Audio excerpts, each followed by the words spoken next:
Ukraine ने Saudi Arabia के साथ डिफेंस डील साइन की।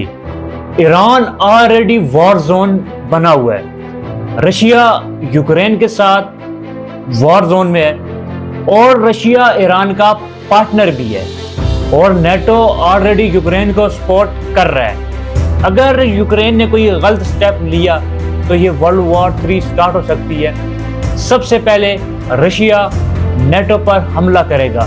क्या ये वर्ल्ड वॉर 3 के दरवाजे खोल रही है ये डील? क्या ये सबसे पहले समझते हैं रिसेंटली डेवलपमेंट। यूक्रेन ने सऊदी अरेबिया के साथ डिफेंस कॉपरेशन एग्रीमेंट साइन किया है। फोकस है ड्रोन डिफेंस का, मिसाइल सिस्टम और मिलिट्री टेक्नोलॉजी शेयरिंग पर। इसका मतलब है कि यूक्रेन अब सिर्फ वॉर का विक्टिम नहीं रहा बल्कि एक डिफेंस टेक्नोलॉजी प्लेयर। लेकिन यहाँ एक इंपॉर्टेंट बात है, ये नेटो जैसी मिलिट्री अलायंस नहीं है, ये सिर्फ एक कॉपरेशन लेवल की सबसे खतरनाक अब सबसे डेंजरस सवाल, क्या यूक्रेन ईरान पर अटैक कर सकता है?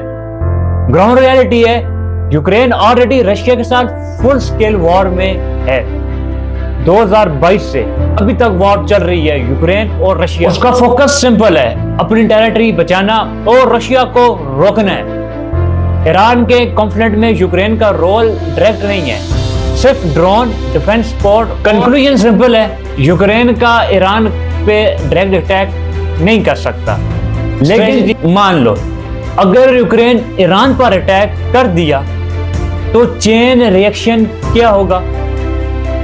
सबसे पहले यूक्रेन अटैक करता है, ईरान मिसाइल और ड्रोन से जवाब देता है, रशिया इनडायरेक्टली वॉर में इन्वॉल्व होगा क्योंकि ईरान उसका पार्टनर है। ऑलरेडी रिपोर्ट के मुताबिक रशिया और ईरान मिलिट्री लेवल पर कोऑपरेट कर रहे हैं। मतलब है एक छोटी सी चिंगारी ग्लोबल फायर बन सकती है यूक्रेन की वजह से। अब आते हैं सबसे पावरफुल अलायंस पर, नेटो।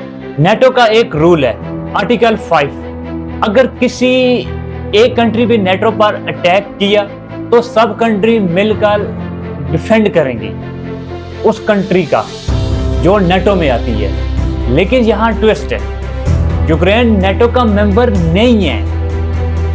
इसका मतलब है नेटो डायरेक्टली रशिया के साथ वार नहीं कर सकता, बस इनडायरेक्टली वेपन ट्रेनिंग और इंटेलिजेंस सपोर्ट दे सकता है यूक्रेन को।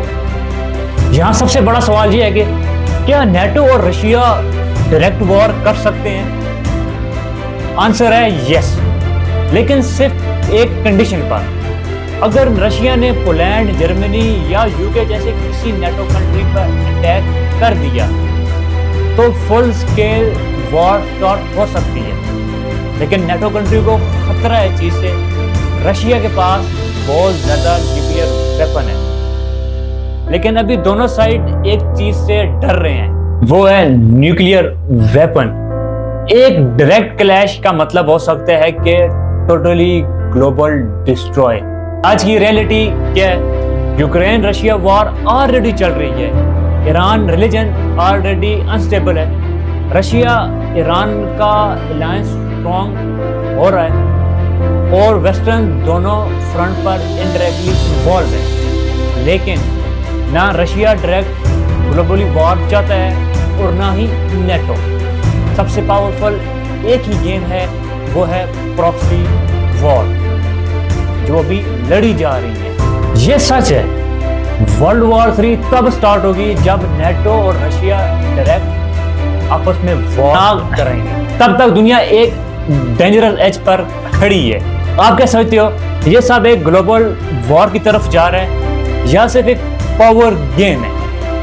कमेंट्स करो और चैनल को सब्सक्राइब